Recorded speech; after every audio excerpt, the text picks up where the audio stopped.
Here's a question. If you lost 10% of your net worth in a single weekend, how would you react? Most people would be devastated, angry at themselves, angry at the situation. They'd spend weeks obsessing over what went wrong. They'd change their entire approach based on that one experience. They'd tell themselves they're not cut out for investing. They'd make emotional decisions that compound the original loss into something far worse. Kerry Packer lost far more than 10% of his net worth in a weekend. His response? He paid immediately, analysed what happened, and continued with his existing framework. No panic, no drama, no emotional breakdown, no desperate attempts to win it back. That's not callousness. That's not being disconnected from reality. That's understanding something fundamental about losses that most investors never grasp. Losses are inevitable.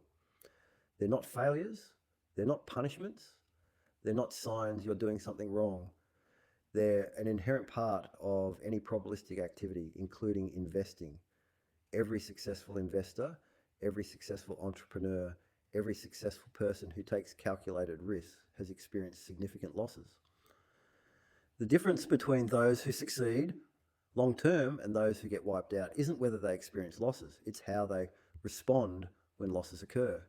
That response, that psychological framework, that emotional discipline, that's what determines whether you'll compound wealth over decades or whether you'll be shaken out during inevitable downturns. The question isn't whether you'll experience losses. The question is how you'll respond when you do.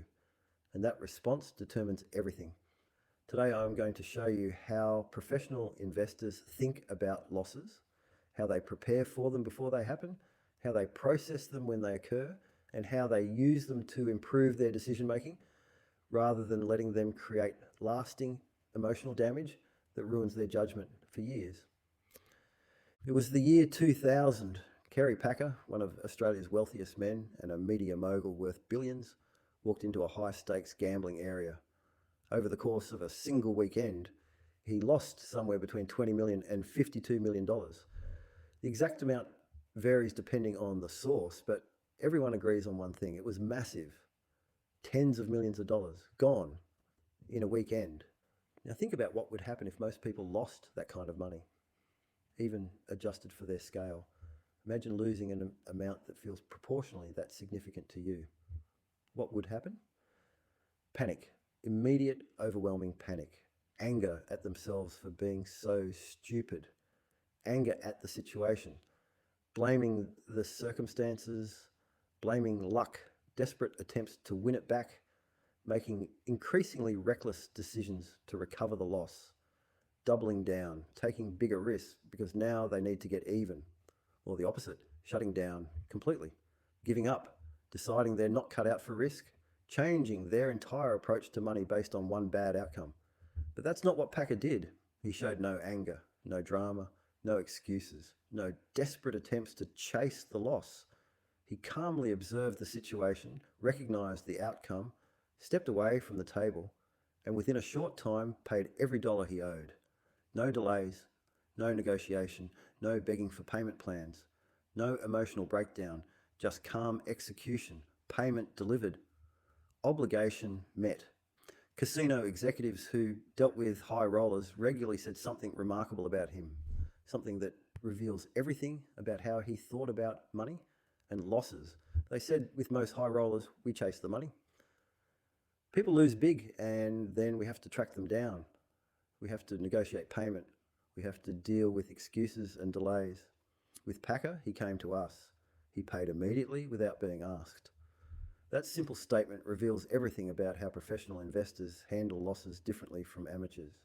Now, I know what you're thinking. This is about gambling, not investing. How is this relevant to me? I don't go to casinos. I'm not a high roller. Why should I care about how Kerry Packer handled gambling losses? And here's the answer.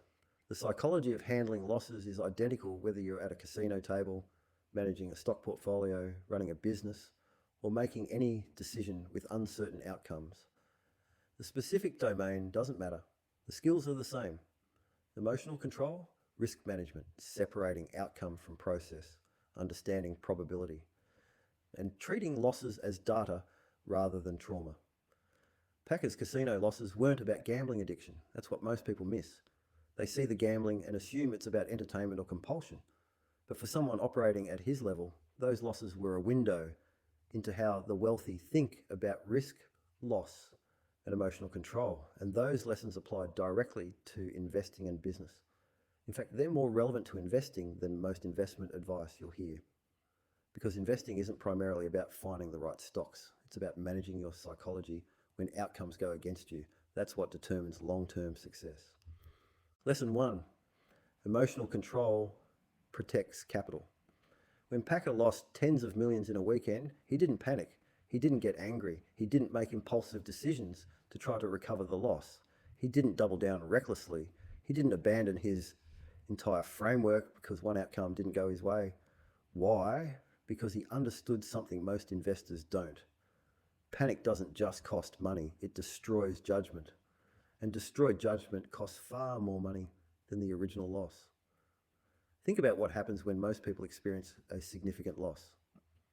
Let's say you buy a stock at $100 per share, you invest $10,000, the stock drops to $80, you're down $2,000. That's a 20% loss. It hurts, it's uncomfortable. You check your portfolio and feel sick, and then panic sets in. That panic leads to desperate decisions. You sell immediately to stop the pain. You can't stand watching it go down anymore. So you lock in the 20% loss. You sell at 80. And then what happens? 2 months later, the stock recovers to $120. The people who held are now up 20% from their original entry and up 50% from the bottom. But you're in cash. You turned a temporary 20% paper loss into a permanent 20% realized loss. Plus you missed a 50% gain from the bottom where you sold. Your total damage, you're down 20% from where you started, and you're 40% behind where you would have been if you just held. That's not even counting the next decision, which is usually worse. Now you're sitting in cash, watching the stock rally without you. You feel like an idiot. So you buy back in, but not at 80 where you sold. You buy at 110 because now it feels safe. It's going up, it has momentum. You convince yourself this time is different. And then it corrects back to 90 and you panic again. This cycle, this emotional roller coaster, this is what destroys most investors. The initial loss was just probability. Markets fluctuate. Individual stocks fluctuate. That's normal. But the additional losses from panic responses, those are pure self-inflicted damage. Packer understood this deeply. He separated emotion from outcome. When he lost, he didn't personalize it. He didn't take it as a sign he was stupid or unlucky or cursed. He didn't spiral into self-doubt. He understood that in any probabilistic activity, losses will happen. They're built into the structure of reality. You cannot avoid them. Your job isn't to avoid all losses. That's impossible. Anyone who tries ends up either taking no risks at all, which guarantees they'll never build significant wealth, or they take risks but lie to themselves about the possibility of loss, which means they're completely unprepared when losses occur. Your actual job is to manage losses when they occur without letting emotion turn a manageable loss into a catastrophic one. Here's how this applies to investing practically. Imagine you buy a stock at $100. You do your research. You believe in the company's long-term prospects. You size the position appropriately. It's 5% of your portfolio, not 50%. You have a clear thesis for why you own it. It drops to 80. You dummy it down 20%. Now you have a critical choice. Choice 1, panic. Let emotion drive the decision. Sell immediately to stop the psychological pain, then watch it recover while you're in cash. You turned a temporary paper loss into a permanent realized loss, plus you missed the recovery. Total damage is massive. Choice 2, emotional control. Pause, breathe. Ask yourself analytical questions. Did the fundamental thesis change? Is the company still executing on its strategy? Are the reasons I bought still valid? Did something material change in the business? Or did the market just move against me temporarily? If the thesis is intact, if the company is still performing, if nothing fundamental changed, then the price drop is noise. It's temporary volatility. In that case, hold. Or better yet, If you have liquidity, add to the position at better prices. If the thesis is broken, if something material changed, if the company is actually in trouble, then sell. But sell based on analysis, not emotion. Sell because the investment case changed, not because you're scared. That's the difference. The professionals separate emotion from outcome. Amateurs let emotion dictate every decision. Packer's casino behaviour demonstrated this perfectly. When he was losing, he didn't make desperate bets to chase losses. He didn't let emotion drive him to take bigger risks to try to get even. He maintained discipline. He didn't get emotional. He assessed the situation, recognised the outcome, and moved on with his framework intact. He didn't abandon his entire approach to risk because one session went badly. The wealthy separate emotion from outcome. They treat outcomes as data points, not as referendums on their intelligence or worth. Amateurs let emotion drive every decision, which is why amateurs lose more than they statistically should. Emotional control doesn't mean not caring. Packer cared about the money. Of course he did. Tens of millions of dollars is significant even for a billionaire. But he didn't let that care turn into panic. He didn't let caring about the outcome prevent him from thinking clearly about what to do next. He maintained the discipline to respond rationally rather than emotionally. And that discipline, that ability to maintain clear thinking, even under stress, that's what protects capital over decades. Lesson 2, liquidity is power. Here's what separated Packer from most high rollers who lose big. When he lost $20 to $52 million, he paid immediately, within days. No delays, no negotiation, no excuses, no begging for payment plans, just payment delivered. Why could he do that? Why was that even possible? Because he had liquidity, he had cash flow, he had reserves, he had structured his finances so that even a massive loss didn't threaten his overall financial structure. The loss was significant, absolutely, but it didn't force him into desperate positions. It didn't require him to sell other assets at unfavourable prices. It didn't require him to borrow money at terrible rates. He simply paid from existing liquidity and moved on. Most people don't prepare for losses this way. They invest or spend right up to their limit. They use all available capital. They maximise leverage to try to maximise potential upside. They operate with no margin for error. And then when a loss occurs, even a moderate loss, they're forced into desperate positions. They have to sell assets at the worst possible time, right at the bottom when everyone else is panicking too. They have to borrow money at unfavourable rates because they have no alternatives. They have to realise losses they could have held through if they just had liquidity. The loss itself might have been manageable, but the forced selling due to lack of liquidity turns it into a disaster. Packer's ability to pay immediately wasn't just about having wealth. It was about structure, about how he organised his finances, about maintaining liquidity even when it meant slightly lower returns on that cash. Even if you're not a billionaire, the principle applies at every scale. Liquidity is power. Having cash reserves means losses don't force your hand. You can ride out volatility. You can hold positions through temporary drawdowns without being forced to sell at the worst time. You can even buy more when assets are cheap and others are panicking because they lack liquidity. Without liquidity, every loss becomes a crisis. A manageable 20% drawdown becomes a disaster because you're forced to sell to meet obligations. With liquidity, losses are manageable events you can recover from. You have time. You have options. You're not backed into a corner. Think about how professional investors structure their capital. They don't invest 100% of their liquid assets, ever. They keep reserves. They maintain what they call dry powder. They ensure they can meet all obligations without being forced to sell investments at bad times. Here's a practical framework you can implement immediately. If you're investing in stocks or any volatile asset class, keep at least 6 to 12 months of living expenses in cash or cash equivalents. Money market funds, high yield savings accounts, something liquid and stable, that's your emergency fund. It ensures that if you lose your job, if unexpected expenses hit, if life happens, you don't have to sell investments to pay bills. Beyond that emergency fund, keep another reserve equal to 10 to 20% of your invested capital.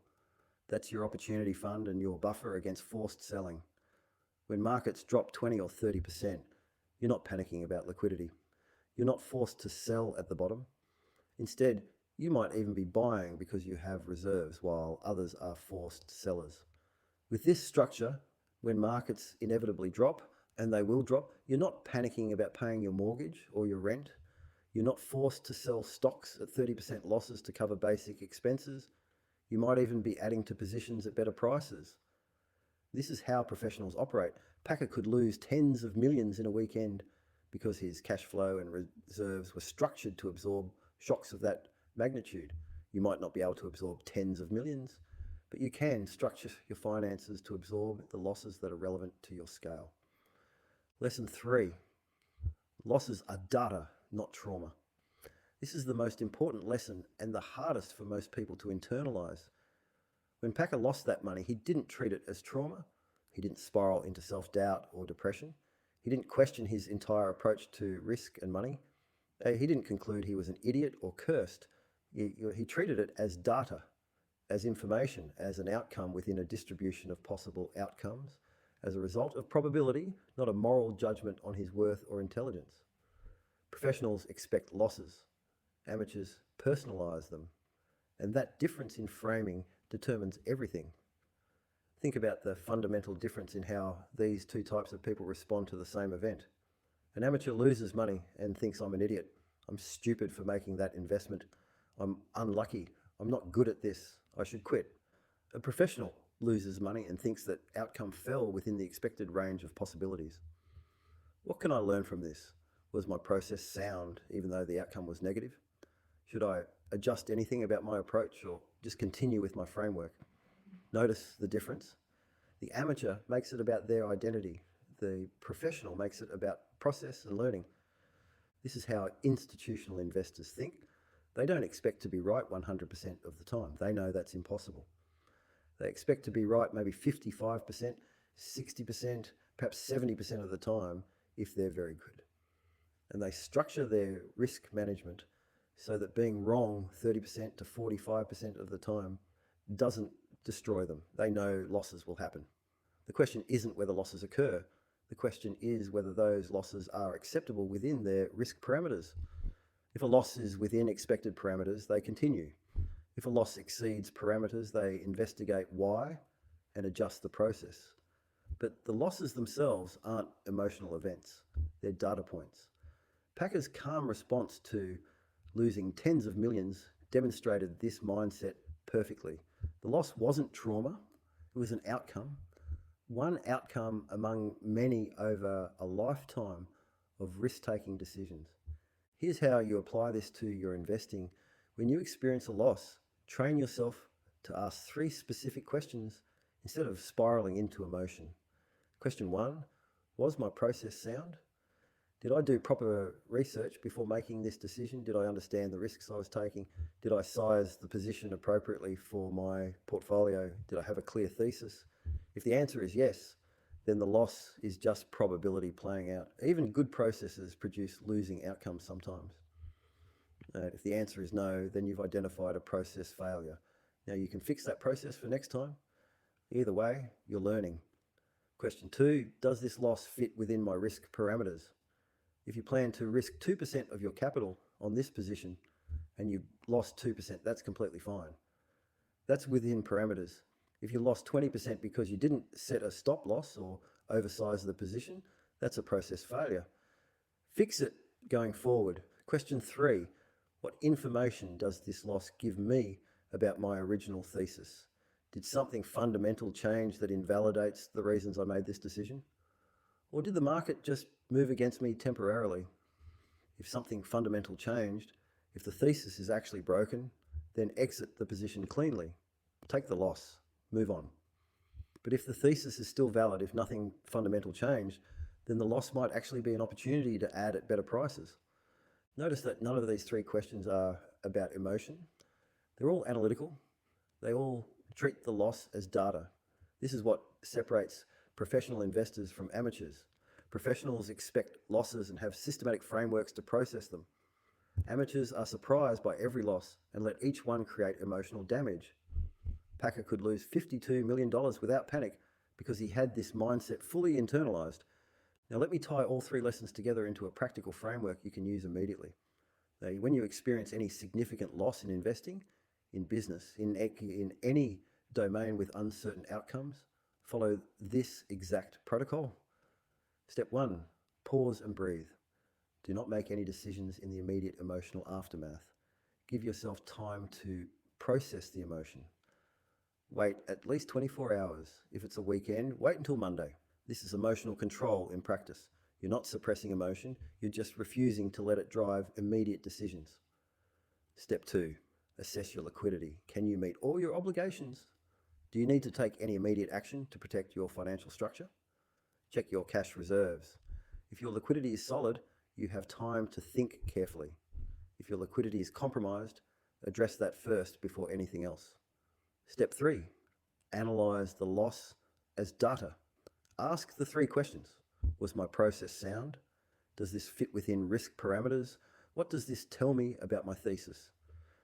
Make decisions based on this analysis, not on emotion. This protocol prevents the compounding losses that come from panic. The initial loss is what it is. You can't change that.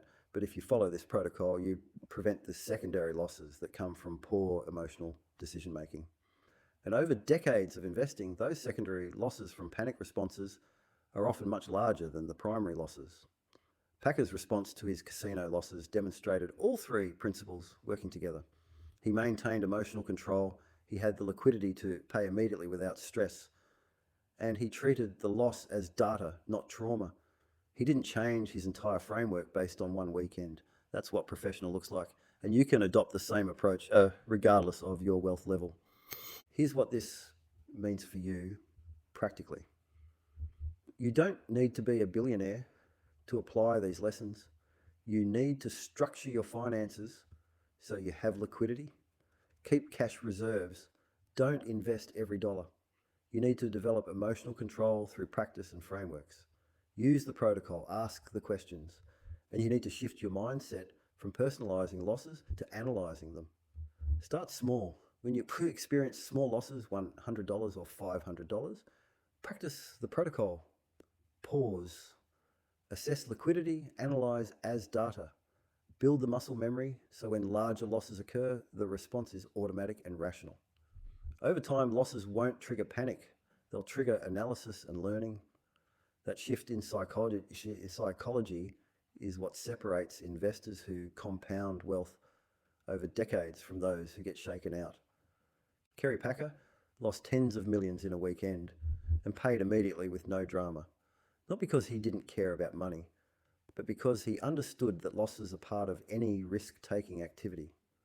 That emotional control protects capital. That liquidity creates options. And that losses are data to learn from, not trauma to be destroyed by. These aren't just gambling lessons. These are investing lessons, business lessons, life lessons. The wealthy don't avoid losses. They can't. No one can. They just handle them better than everyone else. They have frameworks. They have discipline. They have perspective. And now you have the same framework.